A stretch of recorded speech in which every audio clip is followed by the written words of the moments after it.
hate technology some days. Like, really, I truly hate technology some days. That's not actually true. But we were supposed to start our live stream for the day a good, 10 minutes ago. And the same setup that's worked every week and for, years since I've been doing live streaming, not on Facebook or YouTube, but in general, that same setup that's always worked, definitely worked for the last few weeks, did not work today. I don't know what's going on. In any case, welcome to MTM Live. We are live, clearly, because why would anybody choose to screw something up like that? But in any case, I am John Delancey. Thank you for joining me, if you are actually joining me. Let's see if we are actually going live. There we go. Okay. So, in any case, hi, again, I'm John Delancey. This is MTM Live, Marketing the Magic Live, our weekly live stream show following up on our weekly lesson, our pre-recorded episode launched on Mondays. And this week we'll be discussing Jack Lindquist, one of the Disney marketing legends. Now, as you can clearly see, now that you can actually see it, I am in a different location. It's actually not a different location. It is just it is actually my office inside of my studio. I'm here because I'm also taking part in Vlog Every Day in April, put on by Amy Schmidauer over at Savvy Sexy Social. And this is a challenge to create a vlog video every single day for the month of April. And so I undertook this challenge, and I'm excited about it, but it means that all of my equipment is in my office because I would rather do that kind of stuff from here. And then it occurred to me that, well, I might as well do MTM Live from here. So, with all of that out of the way, that's why I'm here and not there, down the hall. And today, again, we're going to talk about Jack Lindquist, and specifically, we're going to dive in to one of the most practical lessons that I think we can take from him, and that is to build very diverse, very robust marketing campaigns. So, looks like we do have a few people in. We are still live. That's good. Let's see. I think we're in good shape. Okay. So, Jack Lindquist, Disney marketing legend. As we mentioned in the episode, he started at Disneyland in publicity and ended up being the head of marketing and publicity for both Disneyland and Disney World, and then was, if I remember correctly, the very first president of Disneyland. This is as Disney World was opening, as Walt unfortunately passed away, and all those things took place. Amazing guy. Created some of the most iconic, some of the most amazing marketing campaigns in history. Certainly Disney's history. We talked about a few of those in our episode on Monday, including Donald Duck's 50th birthday. And this one was fun. This one speaks to the idea of storytelling and really using all of your brand's properties together. Donald Duck is a character who's big into one-upsmanship. So for Donald's 50th birthday, they sent him on a whistle-stop tour, kind of, but in a 727 jet. And the reason they did a 727 jet was because, and there's Jack Lindquist behind me, by the way. The reason they did a 727 jet was because for Mickey's 50th birthday, he went on a whistle-stop train tour, and Donald Duck had to one-up him. So that's where the idea for that came from.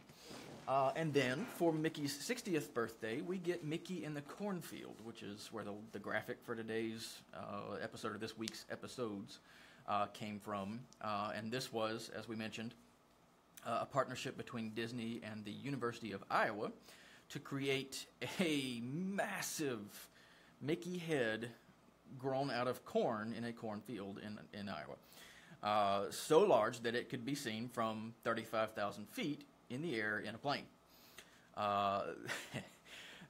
This was obviously a publicity stunt, and it was great though. It was huge. It actually revitalized that town's economy when people would come through and buy a little of the corn from Mickey's time in the cornfield. So another example of true outside the box thinking from Jack Lindquist. And then Disneyland's 30th anniversary, which we will definitely be covering in much, much, much greater depth, is another amazing example. And this was the year that Jack Lindquist set out to break park attendance records. I believe the record he was trying to hit was 12 million attendees to the parks for that year. And Michael Eisner was new to his role, well, new to Disney and new to his role as CEO of Disney, along with Frank Wells as president, I believe. But he was still fairly new to his role when the planning for Disneyland's 30th anniversary really got underway, and Jack Lindquist pitched this idea of giving away GM cars, of this gift giver extraordinaire, throughout the 30th anniversary year, pitched it to Michael Eisner and put his job on the line. If they did not break the record they were trying to hit, he would quit his job. Michael Eisner agreed, and Jack Lindquist did what he said he would do. They gave away more than 400 GM cars to guests during the Gift Giver Extraordinaire year. The way they did it was, I believe it was every 30th, 300th, 3,000th, 30,000th, and 300,000th guest each got some prize, and they got bigger and bigger for each of those larger numbers. And they actually had to rebuild the gate systems. They didn't have computerized gates at the time, so they had no way of counting with all of these hordes of people coming in, especially once they knew they had a chance to win a car. They had no way of counting those things because they didn't have a computer yet.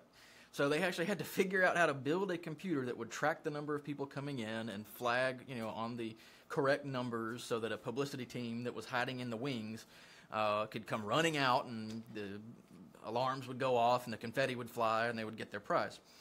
So again, another example of thinking outside the box, but Disneyland's 30th, with all of the various marketing campaigns and promotions headed up by this massive GM car giveaway, the Gift Giver Extraordinaire campaign in total, with all of those things together, it gives us the best lesson that I think we can take from Jack Lindquist of all, and that is, again, to build very robust, very diversified marketing campaigns. Now, what do I actually mean by that, and how can you use it? Well, it's not enough today to just put up an AdWords campaign and do some pay-per-click marketing and make a bunch of money. You can probably be profitable, and we can be profitable with some of my clients as well, but it's not the best way to do it. It's not enough to just have a blog. It's not enough to just have a Facebook page and post once a day. None of those things are enough in and of themselves. We have to think at a more strategic level. And that's what I really want to focus on. So I can't speak for Mr. Lindquist, obviously, even if he were alive today. I'm certainly in no professional position to speak for him. But I believe that something like what we're going to talk about here is how he would have approached digital marketing today, were he still working at the Walt Disney Company or anywhere else. So let's kind of start with an example. I mentioned that it's not enough to just have an individual campaign, just one cool AdWords campaign that you put up. We have to think bigger than that. So, give you an example from my continuing education client, who is now also my franchisor. He's half of my business. And he's actually taught me a lot about marketing over the years, because when I came into marketing, my take was, we're going to do digital marketing because that's the only way to make money anymore. And no, we're not going to do mail-outs and in-person advertising and advertising in magazines. Who does that anymore? Well, there are industries and situations and companies for which it makes good sense. So that was a lesson that I learned the hard way with him. Fortunately for him and for us, ultimately, he didn't listen to me and when I insisted that we should be 100% digital.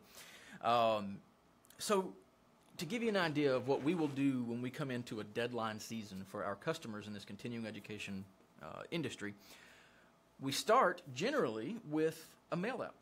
So we'll mail every single person, as long as when we can get a good mailing list, a brochure, and then we'll follow up with a subset of those people with a letter written on company letterhead that looks a little more official to try to make an offer, usually with a discount. And then we'll look at our existing database of customers, and we'll pull a specific list of customers, and we'll mail those. Again, mail, snail mail. And apparently, there are some people out there who are young enough to not know what snail mail means. I don't think I can even bring myself to explain it. No, snail mail is just mail, like through the U.S. Postal Service. Real mail on real paper that you open and read. That's what I mean by mailing these people.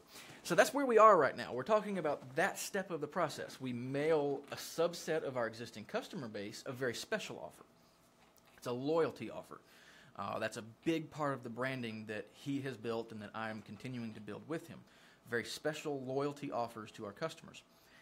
Then we start talking about digital. Actually, we have kind of already talked about digital, because what we'll do in those letters is put a very special link, a very special URL that those people can use so that we can track who comes to our website and who makes a purchase from the direct mail campaigns. Okay, now we come back to more digital. So then, taking that same subset of customers that we pulled from our database, we'll look at our email marketing database, see who we have among our customers who receive that loyalty direct mail, and then we'll email them to follow up on that. Hey, John, you just received a letter from us the other day about a very special offer for our most loyal customers.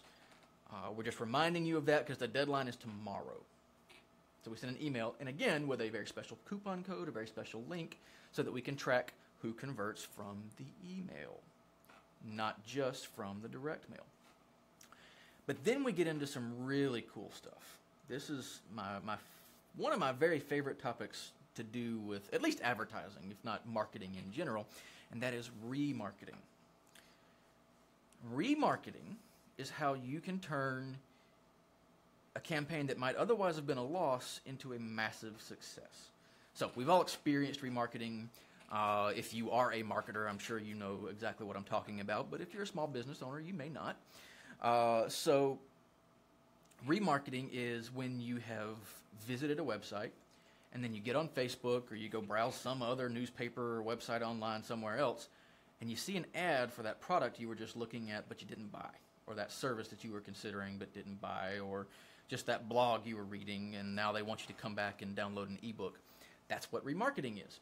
Remarketing allows us as the business owners and as the marketing professionals to track the people that visit our websites, track the actions that they take while they're on our websites, and then advertise directly back to those people who've already now seen our websites. They already know who we are, so they're warmer leads. I wouldn't necessarily call them true warm leads, but they are warmer leads because they at least know who we are, so we can build very special advertising to reach those people directly at a much more cost-effective return on our investment than if we were just blindly advertising to anyone on the internet. So that's what we do, again, with this continuing education company, is we have these direct mail campaigns that lead into the email campaigns, and then all along that process, we're gathering up who comes to the website, where they came from, what they do once they get to our website. Did they look at a seminar? Did they add the seminar to their cart but not check out? And then we can create advertising to address those different situations directly and offer a bit more of a discount, or a different seminar, or whatever it might be, to really truly maximize on the grand total of all of these marketing efforts that we're putting into place. I think that's exactly how Jack Lindquist would approach things today if he were directing Disney's marketing department and they were looking at how to make digital marketing more effective for Disney. Now,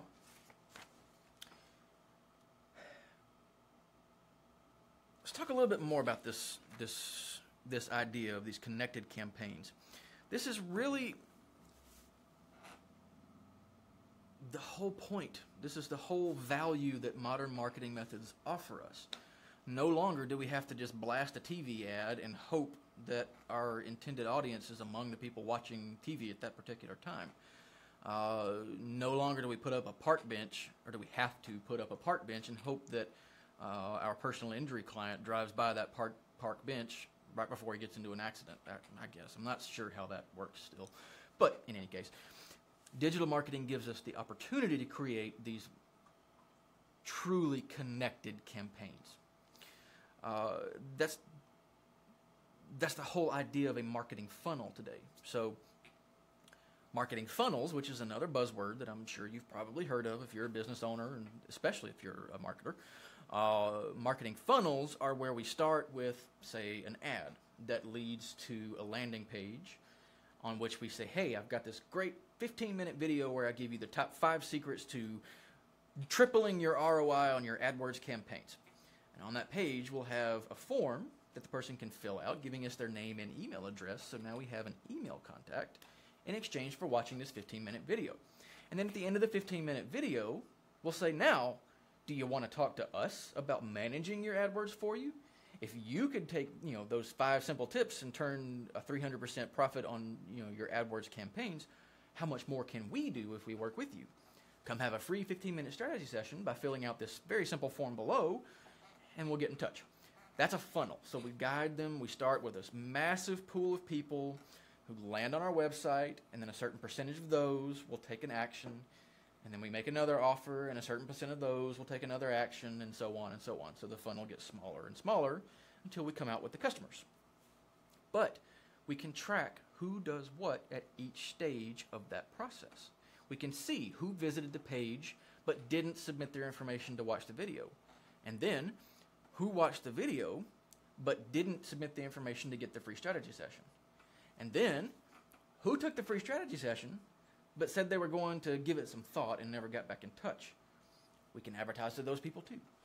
That's the power of the robust, connected digital marketing campaigns that we can create today, right now, very easily, that you can create today as a small business owner or as a marketing professional, and that I really, truly believe Jack Lindquist would have created if he were in charge of Disney today. Now, we're going to wrap things up. What did I just say? We're going to wrap things up. I told you we're live. In just a minute. We got started a little late. I apologize for that. And I will probably post a video of this to YouTube because I never could get YouTube to start streaming. I have no idea why. Did I mention I hate technology? But in any case, I appreciate you sticking around for those of you who have joined us live. Let me see if we have any questions or comments. Don't see any. Okay. I don't trust that because I don't trust technology anymore. But in any case, if you have questions and I don't see them at the moment, or you are watching this after the fact and you have questions, please ask away. You can still comment on the video on Facebook, or if you're watching this on YouTube, you can comment there. Or if you're listening to the podcast version of this stream, you can send me an email at contact@marketingthemagic.com. And I will be happy to get back in touch with you and answer any questions you might have. Now, I hope you'll come back and see us every day in April. We're posting a new YouTube video every day for the month of April, every single day for the month of April, on a variety of topics. I'm going to try to keep them all as closely related to Disney and marketing as I can. Yesterday got a bit away from me because life got a bit away from me yesterday. But in any case, I hope you come back and see it. And I hope you'll come back next week as well to talk about what kind of hero your company actually is. What do I mean by that? You'll have to come back next time to see. In any case, guys, have a wonderful rest of your afternoon. Have a wonderful week. I hope we'll see you again next week. And we'll see you real soon. Thanks. Bye-bye.